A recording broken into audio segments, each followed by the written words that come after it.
repetimos todos juntos la pregunta y la respuesta. 1, 2, 3. Pero, ¿qué se hará a los malvados cuando mueran? La respuesta: cuando los malvados mueran, sus almas serán arrojadas a los tormentos del infierno y sus cuerpos yacerán en sus sepulcros hasta la resurrección y el juicio del gran día. Entonces, esa pregunta iniciamos el domingo pasado y voy a hacer un pequeño resumen de las subpreguntas que vimos la vez pasada. Entonces, la vez pasada definimos, ¿verdad?, que deben morir tanto los malvados como los justos. Van a morir, tendrán también su juicio. La diferencia es qué sucederá después, ¿verdad?, en el día del juicio. También establecimos que van a morir una sola vez, que no hay segundas oportunidades, que al morir no habrá otra oportunidad para arrepentirse, ¿verdad? Ahora es el momento, ¿verdad?, para todos los malvados de arrepentirse.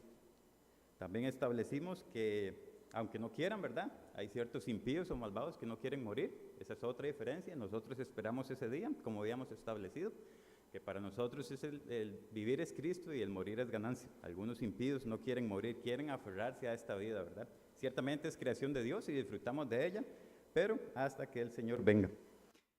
También estarán desprevenidos, ¿verdad?, y no sabrán cuándo ese juicio llegará. También establecimos que estarán en un lugar de tormento, sufrirán en ese lugar, pero peor que eso, estarán sobre la ira de Dios, atormentados con su conciencia acusadora por sus maldades. No habrá piedad y tampoco tendrán consuelos con otros malvados en ese mismo lugar. Entonces, hoy iniciamos con los siguientes set de preguntas, ¿verdad?, relacionadas a este tema. Y el resultado de ese juicio para los malvados, las consecuencias. Entonces, la primera pregunta dice: ¿tendrán un triste recuerdo de su abundancia anterior? ¿Qué nos dice Lucas 6:25? Pero Abraham le dijo: hijo, acuérdate que recibiste tus bienes en tu vida, y Lázaro también males, pero ahora este es consolado aquí y tú atormentado. Entonces, ¿por qué nos dice la pregunta un triste recuerdo? Porque para los malvados, para los impíos, su esperanza está en lo material, ¿verdad?, en los bienes de esta vida. Y dice Abraham, le dice al rico: acuérdate que recibiste tus bienes en tu vida. Esto refleja la justicia de Dios, ¿verdad?, que recompensará y castigará justamente. Y habíamos establecido también que, aunque no siempre de forma inmediata, ¿verdad?, vemos algunos impíos que prevalecen, que tienen sus bienes y demás, pero para Dios no se escapará ese castigo. Tendrán sus consecuencias y tendrán también ese juicio final. Ahora bien, en su soberanía, ¿verdad?, como habíamos dicho, y en su gracia común, permite que algunos prosperen mientras que otros sufren, pero el juicio final pone todas las cosas en orden. Ahora, esto no implica que ser rico es pecado, ¿verdad?, en ningún momento, sino la falta de fe, la indiferencia, un corazón no regenerado, etcétera, entre otras cosas.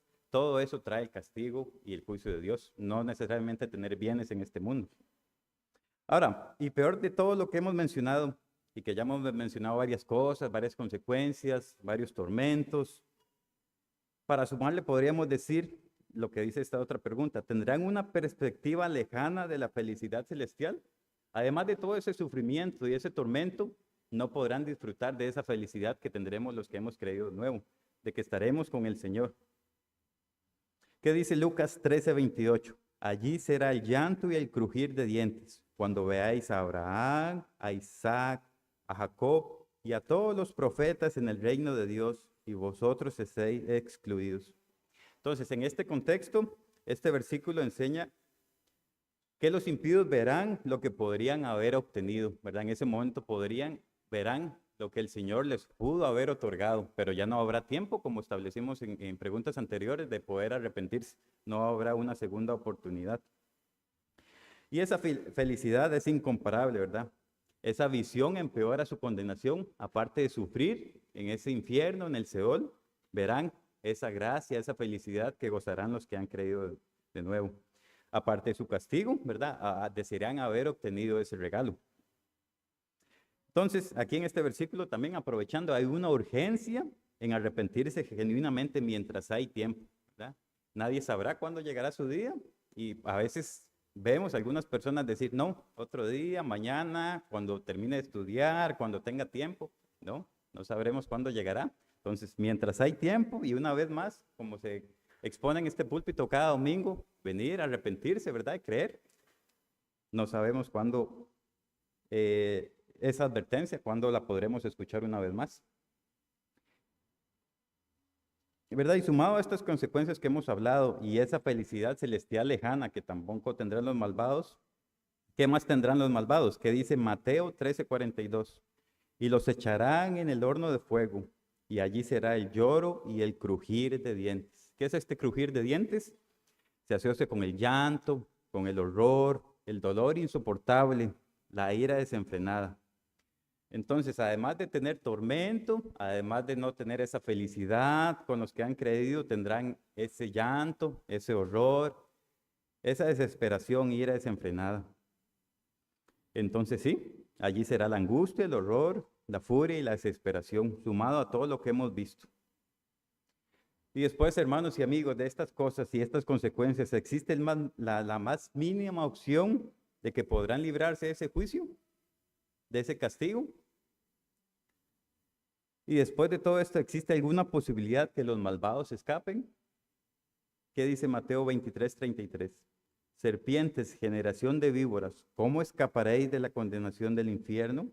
No, no hay opción. Ellos no pueden escapar por sí mismos. El ser humano no puede por su propia voluntad escapar del juicio de Dios. La salvación solo es posible ¿cómo? Si Dios obra soberanamente en el corazón. No hay ninguna posibilidad si no es por la gracia que transforma los corazones. Entonces no tendrán ninguna posibilidad por sus propios medios de escapar de ese juicio. Entonces podrán escapar con astucia, podrán escapar con poder, podrán esconderse o podrán librarse por numerosidad. Vamos a ver esta serie de preguntas. No debemos confiar en la astucia o estrategias humanas, ¿verdad? Sino en la sabiduría de Dios. Los planes del impío no triunfarán y debemos recordar eso. Dios frustra el mal y glorifica su justicia. ¿Qué dice Job 5:13? Él prende a los sabios en la astucia de ellos y frustra los designios de los perversos. Entonces no, con astucia no podrán librarse. Ciertamente también es otra bendición del Señor, ¿verdad? Ser sabios, ser astutos en esta vida, pero eso no nos ayudará o permitirá salvarnos del juicio de Dios. No por ser el más sabio en este mundo, podremos salirnos con la nuestra, por decirlo así. ¿Qué más? ¿Con poder humano? ¿Con fuerza humana? No, eso tampoco tiene valor delante de Dios para salvación. Solo la gracia puede sostener, salvar y preservar. El ser humano no puede hacer nada espiritual ni buscar a Dios sin que Dios lo capacite primero. Aquí vemos otra verdad. No, aunque tengamos mucho poder, mucha fuerza, podremos por nuestra voluntad ir y buscar a Dios. Él tiene que hacer una obra en nuestros corazones, humillarnos, arrepentirnos y entonces ir y buscarle por arrepentimiento y perdón. ¿Qué dice Samuel 2:9? Él guarda los pies de sus santos, mas los impíos perecen en tinieblas, porque nadie será fuerte por su propia fuerza. Entonces, ¿con poder o con fuerza? No, tampoco podremos librarnos del Señor con poder o con fuerza. También, ¿qué más podemos decir de esto? Dios ve absolutamente todo, no solo nuestras acciones externas, sino también los pensamientos y motivaciones del corazón. A veces también podemos pensar que externamente podemos portarnos bien, tener buenas morales, buenos valores, pero el Señor ve nuestros pensamientos y nuestro corazón. De eso tampoco podremos librarnos porque el Señor conoce. El pecado oculto no existe ante Dios, ¿verdad? No hay ningún pecado que el Señor no pueda ver. ¿Qué dice Jeremías 23:24? ¿Se ocultará alguno, dice Jehová, en escondrijos que yo no lo vea? ¿No lleno yo, dice Jehová, el cielo y la tierra? Entonces, ¿podrá alguno huir o esconderse? Tampoco podremos huir o escondernos de ese día. Los malvados, los impíos, no podrán escapar, esconderse o huir de lo que el Señor tiene preparado para ellos. Ahora, el malvado también podrá librarse del Señor por hacerse en un grupo, una coalición, ¿verdad? Si quisiéramos, verlo de esa manera para poder librarnos del juicio de Dios.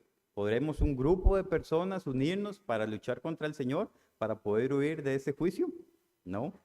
El malvado no será absuelto por ningún tipo de alianza humana o por poder terrenal. ¿Qué dice Proverbios 11:21? Aunque mano a mano, el malo no quedará sin castigo. ¿Verdad? Eso es en otra versión. En la Reina Valera dice, eh, vamos a ver, en Proverbios 11:21, que ese sí lo tengo por acá.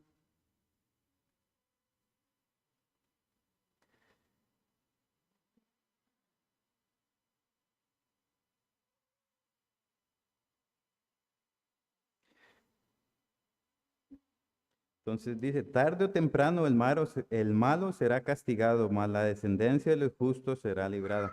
¿Verdad? Entonces en esta otra versión nos da más claro este mano a mano, que implica esa alianza o esa fuerza, como si los malvados pudieran protegerse uniéndose entre sí, o si apelaran a alianzas humanas para evitar la justicia divina de Dios.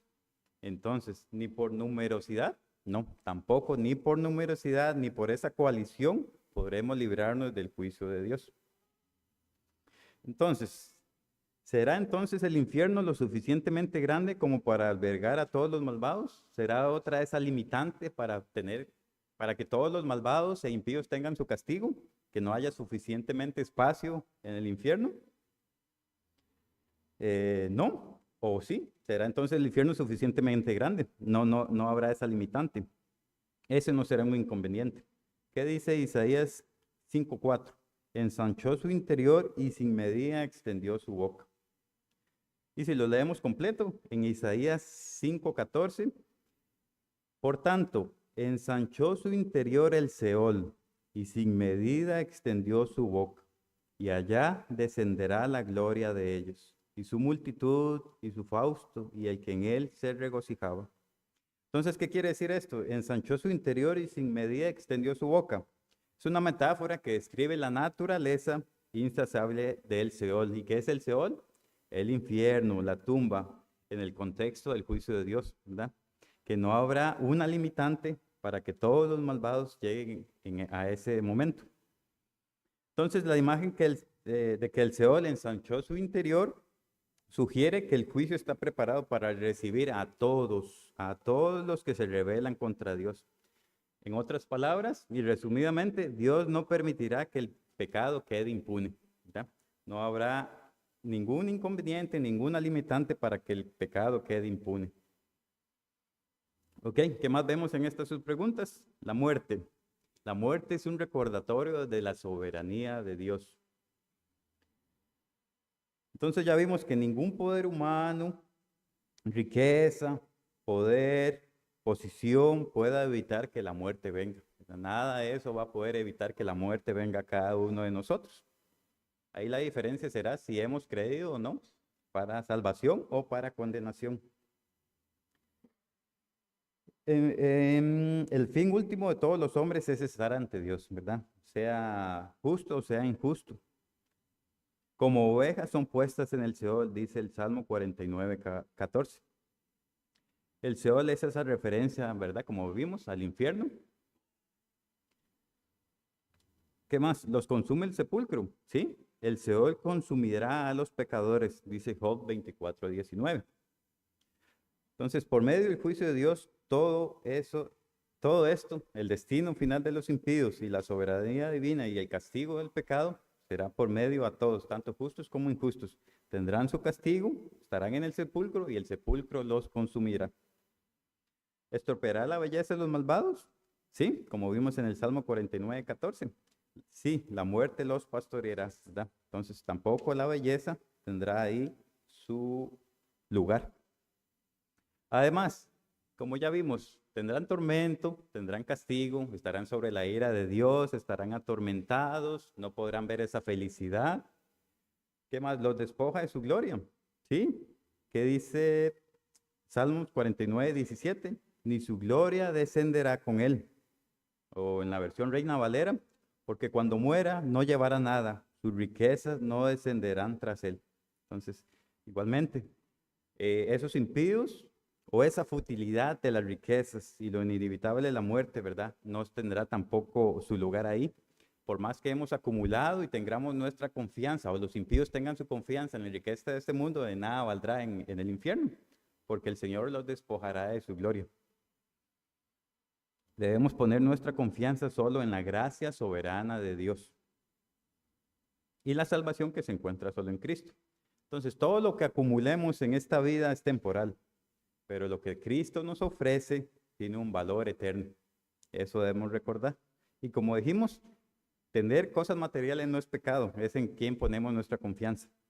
Y solo Él puede asegurar nuestro destino eterno más allá de la muerte, ¿verdad? La muerte no es nuestro fin. Para los impíos o los malvados puede ser su fin, pero para nosotros no. Solo es un paso para ir y estar con el Señor. Además de todo lo que hemos visto, también borrará la memoria que había de ellos. Sí, nunca más tendrá memoria de ellos, dice Job 24:20. O como dice la Reina Valera 60, los olvidará el seno materno, de ellos sentirán los gusanos dulzura, nunca más habrá de ellos memoria. Y como un árbol los impíos serán quebrantados. Entonces este versículo también se refiere a que su recuerdo se desvanece, que además de la condenación, además de un juicio, el malvado es excluido de la bendición de Dios, pero también será excluido del recuerdo de los hombres, ¿verdad? No serán recordados esos impíos cuando mueren. Y es inevitable, hermanos, ese juicio. Podremos, o como hemos visto, salirnos con la nuestra, ¿no? Justos, injustos, malvados, los que han creído, los que no han creído, todos tendremos ese juicio, es inevitable. Los malvados pueden vivir sin pensar en las consecuencias de su pecado. Pero ¿qué dice 2 de Pedro 2:9? Sabe el Señor librar de tentación a los piadosos y reservar a los injustos para ser castigados en el día del juicio. Este versículo nos recuerda que el juicio de Dios es seguro y definitivo. Entonces el Señor reservará a los injustos para ese día del juicio, para ese día del castigo. Aquellos que rechazan la gracia de Dios y viven en pecado serán finalmente reservados para ese juicio en el día final.